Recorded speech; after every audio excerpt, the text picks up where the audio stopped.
Guyana for the first time hosted the 2018 International Civil Aviation Organization ICAO Air Transport Conference, a significant responsibility it earned following the improvement in its compliance with the Chicago Convention.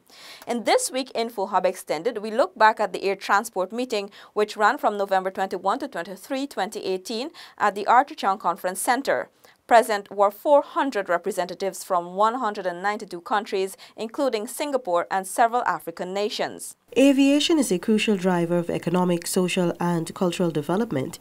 The industry supports more than 62.7 million jobs globally and generates US $2.7 trillion in economic activity. Therefore, the annual air transport meeting aims at 1. Maximizing economic benefits of aviation, 2. Harmonizing the air transport regulatory framework, 3. Liberalization of air cargo in the region and globally, air transportation and tourism, and 4. Stimulating investment. According to the ICAO, 37 million aircraft transported 4.1 billion passengers and 56 million tons of cargo in 2017. These figures are expected to double in the next 15 years. Delivering the feature address at the opening of the air transport meeting, Prime Minister Moses NAGAMOOTOO noted that as the international aviation is going through a period of unprecedented change, Guyana is poised to take advantage of that change with its new expanded runway at the Cherry Dragon International Airport and a new terminal with state-of-the-art facilities. You are meeting in Guyana at a time when our aviation industry has strengthened itself with a revised civil aviation law, which was approved by our National Assembly only on Monday last. Prime Minister NAGAMOOTOO observed that the stakeholders from the ICAO, CARICOM, and the African Union are meeting at a time when Guyana's aviation industry has strengthened itself with a revised civil aviation law. This was approved by the National Assembly. The revision over the last 2 years has brought our law fully in line with the Chicago Convention and has enhanced safety and security provisions. Our aviation sector is moving in the right direction, and we are grateful for the commendation of ICAO, and it is growing. The figures were provided earlier in the informatics that we saw before the commencement of these speeches, that last year alone there were over 650,000 passengers who moved through our country. The revision of the old law over the past 2 years has brought Guyana's aviation regulations fully in line with the Chicago Convention and has enhanced safety and security provisions. Minister within the Ministry of Public Infrastructure, Annette Ferguson, told the stakeholders the government is pleased with the progress thus far. The government fully supports the aviation sector, and this is reflected in many ways in the number of bilateral agreements which were negotiated with other states. Just last December, 21 air services agreements were approved by the Cabinet for signature, where many of those agreements are between Africa, European, and Asian states. In keeping with the agreement, the Guyana government is aiming to promote connectivity since it is crucial to facilitating the movement of people, goods and services. ICAO's president pointed out ICAO's continued efforts to create air links between the African states and the diaspora. States must not only continue to improve compliance with ICAO's global standards, but also foster an operating environment under which the industry can enjoy dependable and sustainable profitability. Such efforts should include the liberalization and modernization of the regulatory framework for international air transport. Connecting the African continent and the Caribbean through air travel was high on the agenda on the first day of the air transport meeting, with the African Union extending an invitation to the Secretary General of CARICOM to discuss connecting Africa and the Caribbean via air transport. Commissioner for Infrastructure and Energy at the African Union Commission, Dr. Amani Abu-Zeid, noted that Africa's population is expected to double to 2.5 billion people by 2020, and the African diaspora is estimated at more than 150 million, with 23 million in the Caribbean alone. Aviation provides a critical infrastructure link for the promotion of tourism between the Caribbean and the continent and for linking the people of the Caribbean to the motherland. CARICOM's Ambassador Erwin LaRocque highlighted air connectivity as critical for economic growth and development, especially for small island states. Improved, more regular, and more affordable air connections facilitate greater people-to-people contact, enable economies to attract more tourists, conduct more trade, and attract more foreign investment. Prime Minister NAGAMOOTOO noted the need to remove traditional restrictions to improve connectivity and access to international destinations. And in the rest of the Caribbean look forward with renewed confidence at expansion of links with non-traditional markets, such as with the African Union. Africa and the Caribbean are joined by the Atlantic crossing and by history and culture. It is long overdue that we should have air transport connectivity. Deliberations on Day 2 focused on the development of reliant air transport, as this is paramount to the growth of the region's tourism sector. Security and safety also took center stage, with Canada offering assistance to regional stakeholders.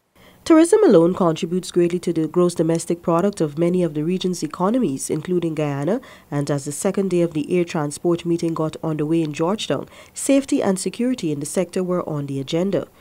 During his presentation, Program Manager, Regulatory Coordinator and International Aviation Transport, Canada, Andrew Larson, spoke of the need for greater security measures to be implemented on both domestic and international flights.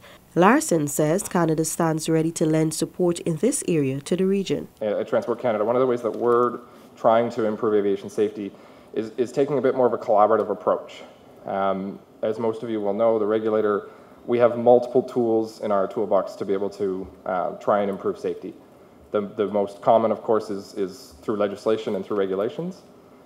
In the Canadian context, that often takes years. So we do have other tools that we look at in cases where that may not be the best option. Sometimes it's safety promotion and education, sometimes it's guidance material, that sort of thing. But the other tool that we have now is what we're calling the Canadian Collaboration Aviation Safety Forum. And that essentially is it started in this year, and started in January this year, and we're expanding it to all sectors of the aviation industry, working with the various industry groups and organizations, everything from maintenance and manufacturing, the helicopter operators, airlines, airports, all the way across. Focus was also placed on creating a smart product for the region. This smart product seeks to manage a traveler's time in an effective way. The intention is to evaluate how the use of technology before, during, and after a visit influences the tourist experience. Smart tourism is seen as a logical progression from traditional tourism and is more ecotourism and technology-based. For now, the initiative is still in the discussion stages, as massive amounts of data sharing would be required for it to be implemented. Also presenting on Day 2 was Chief Executive Officer of LIAT, Julie REIFER-JONES. Her presentation focused on the decline in intra-regional travels, which she says is a challenge for the region that must be addressed immediately. From a regional perspective, all the studies, and I think many of the other speakers have indicated that intra-Caribbean traffic has declined, even while there is growth in the international traffic. And a recent CDB report spoke to this. They clearly identified that there were different components to the connectivity that we were looking at in the region, the long haul, and that's where the growth is.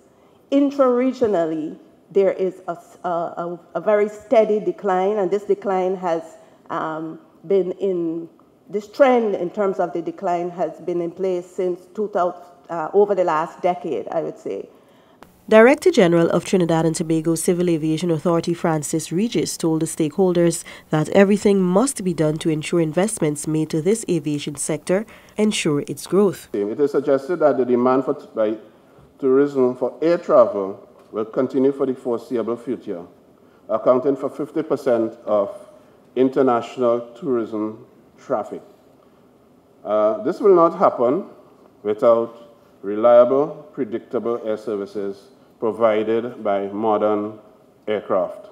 Executive Director of the Latin American and Caribbean Air Transport Association, Luis Oliveira, told the delegates gathered that the region is at a crossroads and highlighted areas in which ALTA is willing to contribute to growth of the sector. And in order to grow, in order to help the development of the tourists in the region, I believe that we need to work together as airlines, governments, and providers to have a better aviation industry and grow to achieve these positive results that bring the economic development, economic and social development for the region.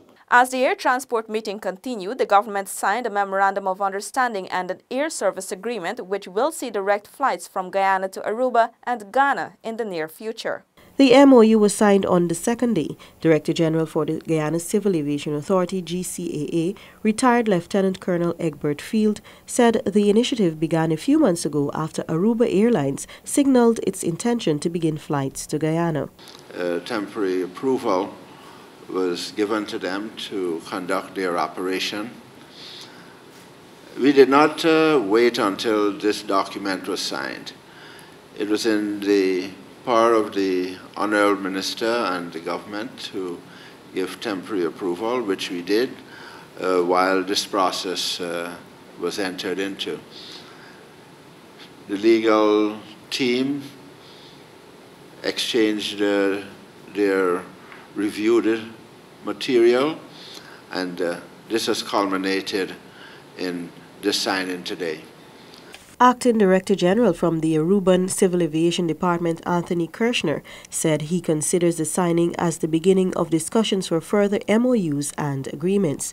It was quite a work, a lot of pressure to fulfill all the gaps and to continue, especially for the Aruba Airlines, as a start. I hope we will get more airlines between Aruba and Guyana, and the connectivity.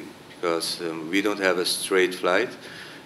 We hope that we can arrange, with the help of Aruba Airlines, to get a straight flight, not through Cuba. On day 3, the governments of Guyana and Ghana signed an air services agreement, setting the foundation for airlines to operate between Ghana to Guyana. Minister within the Ministry of Public Infrastructure, Annette Ferguson.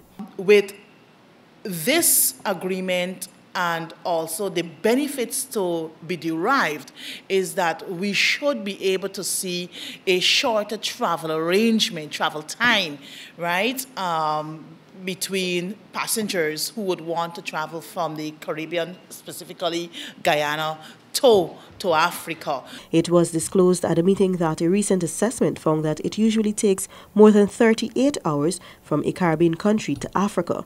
Minister of Aviation Ghana, Joseph Kofi Adda, explained that the agreement came at an opportune time. We're hoping that the reality, the true meaning of what we've signed today would be one that aircraft, the airlines start coming to Georgetown, Guyana, and to other cities of the Caribbean and South America. I think this is what we're all about. We're trying to cut down the time. We're trying to bring all the socio-economic benefits to the peoples of the countries involved. And this is what we politicians can do to show that there's political will, to show that there's commitment. Minister of Foreign Affairs Carl Greenidge said Guyana will work towards enhancing commercial cooperation, facilitating tourism and promoting trade-related opportunities at the 2018 African Diaspora meeting. Africa and the Caribbean have maintained cultural links over the years since independence, and these were strengthened when diplomatic and political relations were established between the independent states. They were further deepened during the course of the last phase, and a still ongoing phase in a sense, of the decolonization struggle, and especially in the support it provided to frontline states during the course of the struggle to overthrow apartheid, a struggle which Guyana played a prominent and material role. The three-day air transport meeting concluded with ICAO's President, Dr. OLUMUYIWA BENARD ALIU, seeking the agreement of the participants in supporting the Declaration on Sustainable Air Transport Development made in Georgetown, which will be referred to as Georgetown Declaration on Sustainable Air Transport Development. Minister within the Ministry of Public Infrastructure, Annette Ferguson, thanked the delegates and agencies that played a critical role in making the conference a reality. You have been watching InfoHub Extended. Join us again next time.